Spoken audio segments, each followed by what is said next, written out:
सुप्रभात विद्यार्थियों, मैं राकेश सिंह आज आप लोगों के बीच में सूरदास जी के कुछ महत्वपूर्ण पदों को लेकर फिर उपस्थित हुआ हूँ।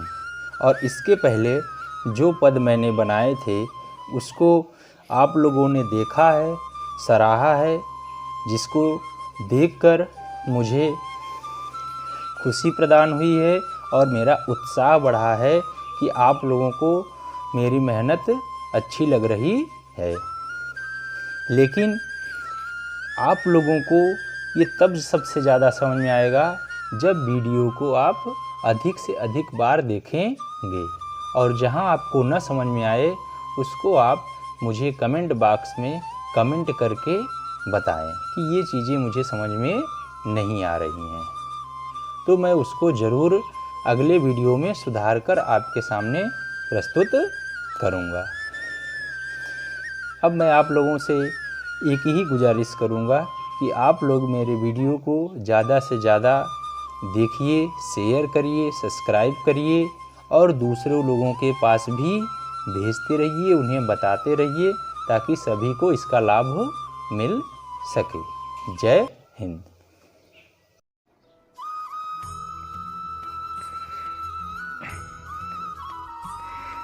मैं राकेश सिंह एक बार फिर विद्यार्थियों आप लोगों के बीच में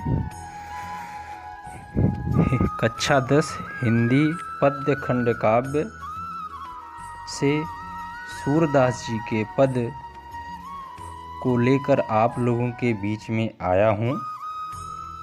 इसके पहले मैंने सूरदास जी के कुछ प्रमुख पद को आपको समझाया था और मैं ये चाहता हूँ कि आप लोग उन पदों को बार बार जो मैंने वीडियो बनाया है बार बार देखिए जब तक आपको समझ में ना आए। जब तक समझ में ना आए तब तक आप उस वीडियो को देखिए। और आप मेरे इस वीडियो को लाइक करिए, शेयर करिए, सब्सक्राइब करिए, घंटी का बेल आइकन बजाइए ताकि जैसे ही मैं दूसरा वीडियो अपलोड करूं आपके पास तुरंत सूचना मिल जाए। तो चलिए शुरू करते हैं। मैं सूरदास जी के कुछ महत्वपूर्ण पद ही पढ़ाऊंगा जिनकी परीक्षा में आने की संभावना है। देखिए, ऊधो मोहि ब्रज बिसरत नाही, वृंदावन गोकुल तन आवत सघन तिरन की छाही। प्रात समय माता जसुमति अरुनंद देख सुख पावत, माखन रोटी दहयो सजायो अति हित साथ खवावत। गोपी ग्वाल बाल संग खेलत, सब दिन हसत सिरात। सूरदास धन धन ब्रजबासी, जिनसो हसत ब्रजनाथ। तो ये सूरदास जी का पद है जो बहुत महत्वपूर्ण पद है, परीक्षाओं में बार बार आता रहता है। तो सबसे पहले हम देखेंगे कि इसमें इन पदों में कौन सा कठिन शब्द है।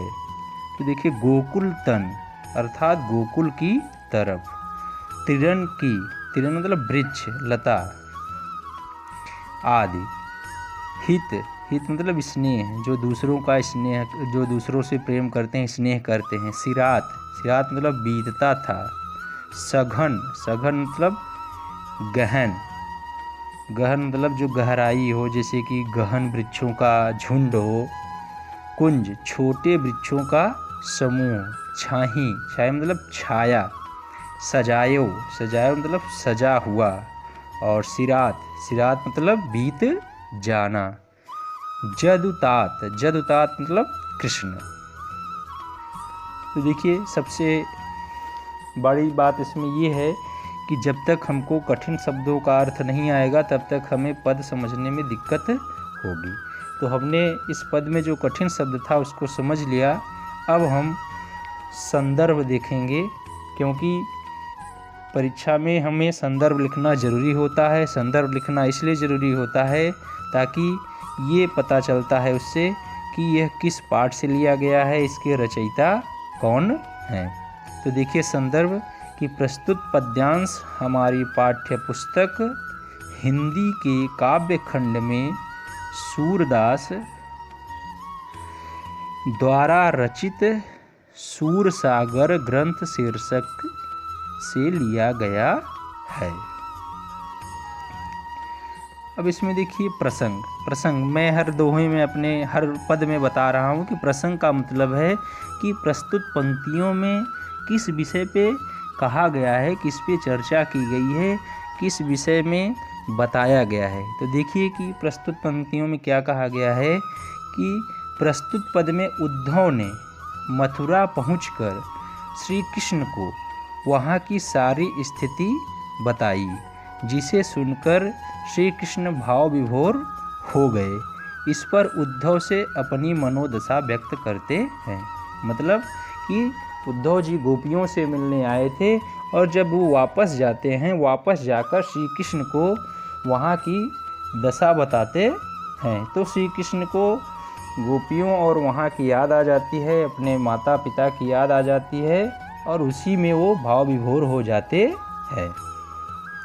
देखिए क्या कहते हैं कि उद्धव मोहि ब्रज बिसरत नाही, कि हे उद्धव जी मुझे मेरा ब्रज भुलाया नहीं जाता। वृंदावन गोकुल के वृक्षों की छाँव याद आती है। यहाँ देखिए कि वृंदावन गोकुल तन आवत सघन तिनन की छाया, मुझे वृंदावन गोकुल और वहाँ के जो वृक्ष थे उसकी जो छाया थी वह सब मुझे याद आती है। प्रात समय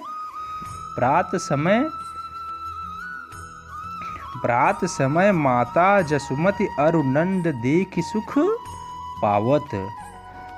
अर्थात कि जब सुबह होता था तो सुबह के समय मैं माँ यशोदा और नंद बाबा को देखकर सुख का अनुभव करता था। जैसे ही सुबह होती थी मैं अपने माता और पिता को देखकर सुख का अनुभव करता था।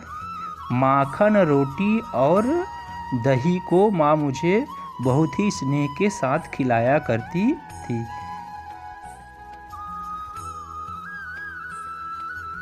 यहाँ देखिए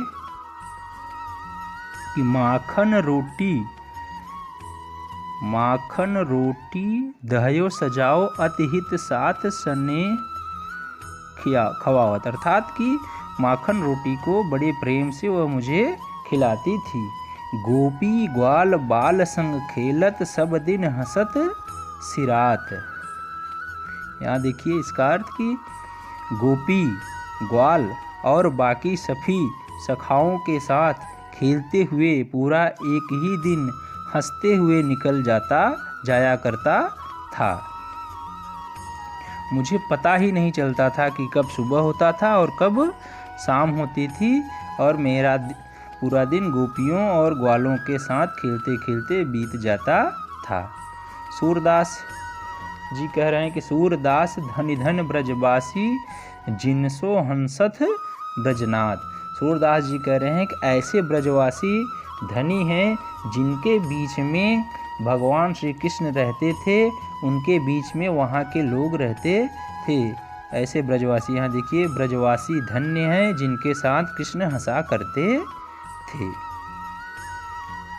अब देखिए कहने का मतलब है कि इसमें पूरा ये बताया गया है कि भगवान श्री कृष्ण जब ब्रज में रहते थे तो वो कैसे रहते थे, और जब उद्धव जी आकर कृष्ण भगवान से बताते हैं ब्रज के स्थिति तो भगवान श्री कृष्ण का मन वहीं पर चला जाता है, सारी चीज़ें उनको याद आने लगती हैं। अब देखिए काव्यगत सौंदर्य, इस काव्य की मुख्य बातें क्या हैं, मुख्य सुंदरता क्या है कि इस पद में श्री कृष्ण के मन के भावों को व्यक्त किया गया है। भाषा है ब्रज, शैली है मुक्तक, रस है वियोग अर्थात बिछड़ना, गुण है माधुर्य और अलंकार अनुप्रास, छंद है गेय। चलिए अब देखते हैं अगला पद। निर्गुण कौन देश को वासी, मधुकर कहि समुझाय, सौह दे दय बूझत साँच न हासी, को है जनक जननी को कहियत कौन नारी को दासी। कैसो बरन भेष है कैसो के ही रस में अभिलाषी। पावै गो पुण्य कियो आपनो जोरे कहोगे गासी। सुनत मौन हुए रहयो ठगो सो सूर सबय मत नासी। अब देखिए इस पद में प्रमुख रूप से कठिन शब्द कौन से हैं कि निर्गुण, त्रिगुण से रहित, अर्थात जो समस्त भावनाओं से परे हो। सौ मतलब शपथ, कसम, बूझत मतलब पूछती है, जनक मतलब पिता, वर्ण मतलब वर्ण, रंग, गासी मतलब व्यंग, चुभने वाली बात। अब देखिए संदर्भ पूर्वत, पूर्वत का मतलब कि जब एक ही कवि की ये रचनाएं हैं तो एक ही संदर्भ उसमें चलता है और प्रसंग बदलता रहता है। हर पद के अनुसार अलग अलग प्रसंग आते हैं। तो इसमें देखिए प्रसंग क्या है कि इस पद में सूरदास ने गोपियों के माध्यम से निर्गुण ब्रह्मा की उपासना का खंडन तथा सगुण कृष्ण की भक्ति का मंडन किया है। मंडन मतलब गायन किया है। निर्गुण मतलब जो दिखाई न दे, जिसका रूप न हो, उसको निर्गुण कहा जाता है। और सगुण मतलब जो दिखाई दे रहा है उसके गुणों का वर्णन किया गया है।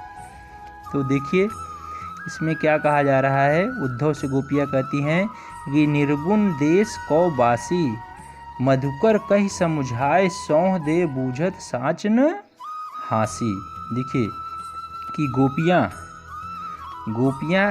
कह रही हैं कि ऐसे ब्रह्म की उपासिकाएं हैं जो उनके लोक में उन्हीं के समान रहता हो। उनका कहना ये है कि हम लोग ऐसे भगवान की उपासना करते हैं जो हमारे ही साथ रहता हो, जो दूसरे लोक का न हो, जिनके पिता भी हों, माता भी हो और स्त्री तथा दासियां भी हों, उसका सुंदर वर्ण भी हो, वेश भी मनमोहक हो और स्वभाव भी सरस हो। यहाँ देखिए है कि निर्गुण कौन देश को बासी, मधुकर कहीं समझाओ सौ दे बूझत साँच नहासी। कि उनका कहना है कि हम लोग तो ऐसे भगवान को मानते हैं जो इसी लोक में रहता हो, जिसके पिता हो, जिसकी माता हो, जिसकी स्त्री हो, जिसके दासी हो, जिसका वर्ण सुंदर हो, जिसका वेश मनमोहक हो। इसलिए वे उद्धव से पूछती हैं कि ठीक है, आप जो कह रहे हैं वह अच्छी बात है, पर हमें ये तो बताइए कि जिस ब्रह्मा से आप हमें प्रेम की, प्रीति की लगाव करने के लिए कह रहे हैं, वह किस देश का वासी है, वह कहाँ रहता है, उसका हमें कुछ परिचय तो दीजिए। यहाँ देखिए कि वह किस देश का रहने वाला है, उसके पिता का क्या नाम है, उसकी माता कौन है, कोई उसकी स्त्री भी है। देखिए दो पद में समझिए कि निर्गुण कौन देश को बासी, मधुकर कही समझाए सौ दे बूझत साच न हासी। को है जनक जननी को कहिए, अर्थात जिस ब्रह्मा से आप प्रीति लगाने को कह रहे हैं, उनकी माता कौन है, उनके पिता कौन है, कौन नारी को दासी, उसकी स्त्री कौन है, पत्नी कौन है, उसकी दासियां कहाँ हैं, कैसो बरन कैसा उसका वर्ण है, वेशभूषा कैसी है, किस रस में अभिलाषी, अर्थात वह कौन सी वस्तुएं उसको पसंद है, किससे उसको खुशी प्रदान होती है। पावै गो पुण्य कियो आपनो जो रे कहोगे गासी। अर्थात इसका मतलब कि अगर, यहाँ देखिए कि पर इससे पहले हम तुम्हारे उस निर्गुण का कुछ परिचय चाहते हैं। ये देखिए है कि यह सब बतला दो, अर्थात हमें पहले ये सब बता दो कि उसे क्या क्या पसंद है, फिर हम अपने श्याम सुंदर से उस निर्गुण की तुलना करेंगे। अर्थात जब तुम ये सब हमें बताओगे तब हम अपने भगवान श्री कृष्ण की तुलना तुम्हारे परब्रह्म से करेंगे।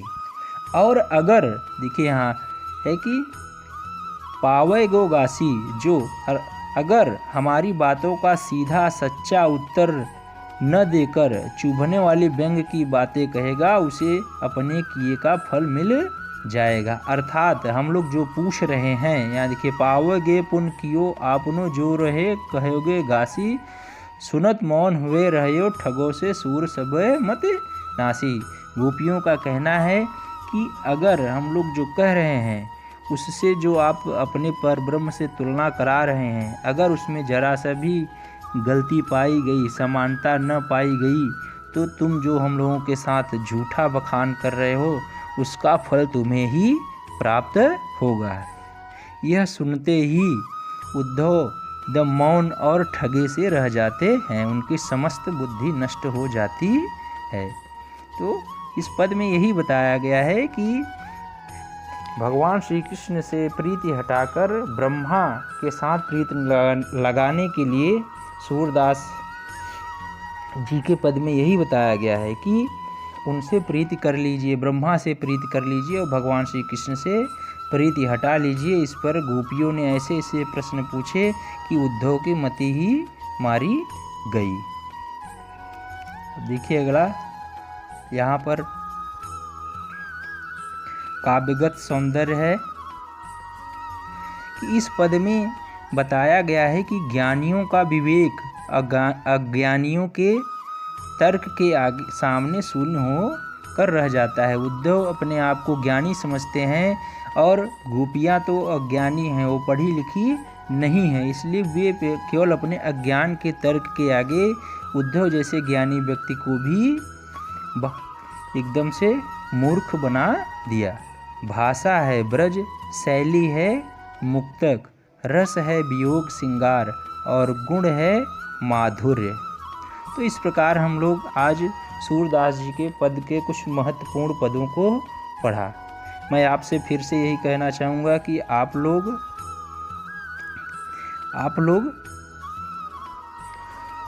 देखिए अलंकार है मानवीकरण, अन्योक्त और अनुप्रास, और छंद है गेय।